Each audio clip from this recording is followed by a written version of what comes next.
smells like lilies.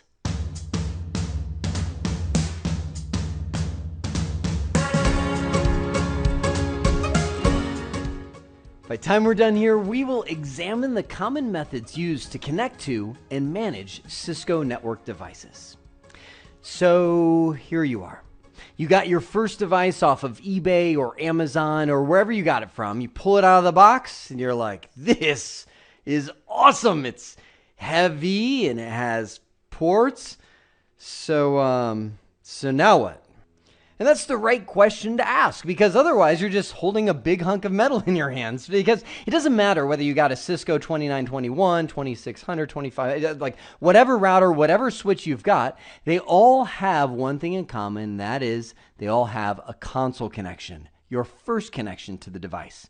You'll recognize the console connection because it is a light blue, kind of like a tealish color. Usually on switches, it'll be on the back of these stackable switches. It'll have a specific port. Don't go plug in your console cable into one of those ports. You'll just feel silly. It won't break anything, but the console port is uniquely identified, and there's always only one. Now, the console port is known as local management, or some network administrators will call it out-of-band management, because you're not managing the device across the network. You're trying to get the device ready to be on the network, and the only way that you can connect to it, because it has no configuration, is to take your desktop or laptop computer and plug it from this serial interface, which you're probably like, I don't have one of those. I'll talk about that. You're plugging it from this serial interface directly into this RJ45 interface on the back of the device. Now, your whole goal with the console cable is to do one thing, and that's get the device ready to be managed remotely, because then we can use a protocol like Telnet or SSH or a web-based GUI to configure that device the rest of the way, and we don't have to be standing 6 feet from the device, because we all know, because it was on the certification, magazine, once you're done with the console port, you can go to the beach, because that's where all the network administrators go, and that's my my mutant network administrator, who's obviously morphed into the lawn chair because he sat there so long watching the waves crash in and configuring his device remotely via cellular connection. That's what administrators do.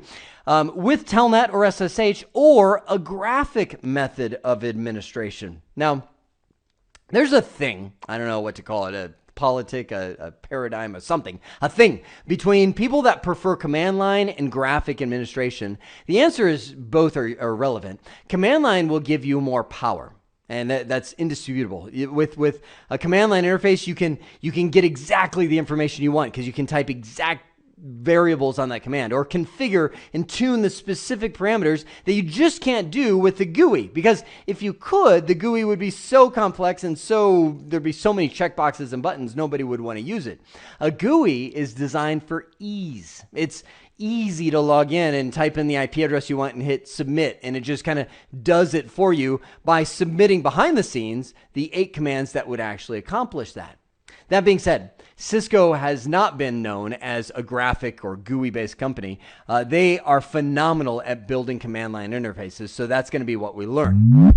But before we go there, let's focus back on the console connection, because I want to make sure everybody grasps this, and I got a little ahead of myself. It is that out-of-band local management connection. This is a wireless controller right here, and you can see right on the front it has a console port. Now, this is a special cable. This is not one you will find at Fry's Electronics or Best Buy or a normal retail store. It usually comes with the Cisco device. It is possible to make one, but usually if you don't have one, go on Amazon, go on eBay, and order one specifically. Some people will call this a rollover cable, and that's because in the old days, they didn't have the serial interface on there. There would actually be 2 RJ45 ends, and you would get an adapter, because computers had 25 pin or 9 pin serial ports, and you would choose the adapter you want, and you'd click it on the side. That gives you the kind of serial connection, but the cable itself rolls the pins. Like inside of this are 8 individual pins. You can see kind of the color of the rainbow, and literally from side to side, it rolls them over, where pin 1 matches to pin 8, 2 to 7, 3 to 6, 5 to 4, et cetera, as it goes through and rolls over, and then eventually comes to this serial adapter. Now, you and I both know that our computers don't have serial ports anymore. So we'll also want to buy one of these guys. It is a USB to serial adapter. First thing you want to do is pull this out of the box, grab a Sharpie marker, and write your name on it. Jeremy, because otherwise your Cisco friends will steal it and they'll be like, oh no, this was mine. It wasn't yours. It's not you. No, Jeremy is on there, right? So you take this, you plug that into your laptop. That's actually going to be what we do in the next video is configure the laptop, configure the terminal program. What? Oh, here it is. Into the laptop, serial port to serial port, and then this goes to the actual Cisco device. Now, you can also get one of these little guys. Oh, I love this guy. This is a USB-C connection. They also have USB 3 and 2 and so on and so forth to RJ45. So this is an integrated cable. Costs a little bit more. In my opinion, it's worth it because then you don't have to carry around all these different cables and adapters. Plug right in and you're good to go. Now, what does good to go mean? It means that you've got your physical connection to that cable, but now you need to use a terminal program. Most popular one in the Windows world, because it's open source and it's free and it's really good, is PuTTY, right? If you want to buy one, because you're like, I just want to buy something, go buy Secure CRT. It does more than just buy. It's by the way, it's about $100. Don't buy it. Don't buy it right now. You'll buy it probably when you're into the CCNP, maybe even the CCIE level, because that's when you can use a lot of the tabbed browsing windows. You would use the scripted logins. You would use the automatic. I'm like anti-timeout. It's like they got where it types a space or whatever you want every so often, so it doesn't time out your connection. It's just a crazy feature-rich program. Where you're at right now, just go with PuTTY. That'll do. Last thing to talk about is where we're trying to go with that console connection, and that's to enable our device for Telnet or SSH. These are your command line protocols that you can use to remotely manage the device no matter where they are in the world.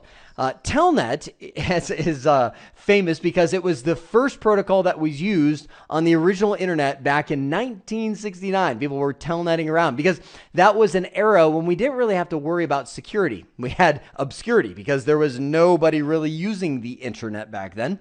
But the Telnet protocol was how we had command line interface interaction with servers and network devices. Challenge with Telnet is when you Telnet, this is my little command prompt. By the way, Windows typically comes with a Telnet client. It's disabled by default. So you open your command prompts just from the start menu. And well, by the way, we'll do this. As long as you've enabled Telnet as one of the features on your device, then you can type in Telnet and then your IP address. I'll put XYZA. And bam, you're automatically sitting at the username and password prompts where you can log in and manage that device. But every single character that you type, my username is JER. Well, if you've got somebody that is watching your communication in the middle. Now you might be like, well, how do they do that?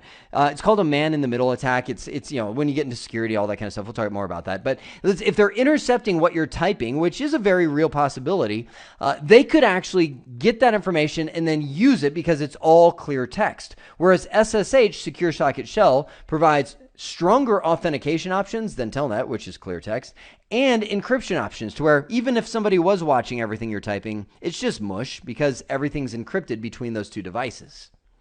Obviously, SSH is the preferred protocol of today, but a lot of people still use Telnet because either it's a lab environment or sometimes we just get lazy because Telnet is a lot easier to set up than SSH. So more to come in the upcoming videos as we get our console ports configured and ready to go. For now, we have seen the common methods used to connect to and manage Cisco network devices. I hope this has been informative for you, and I'd like to thank you for viewing.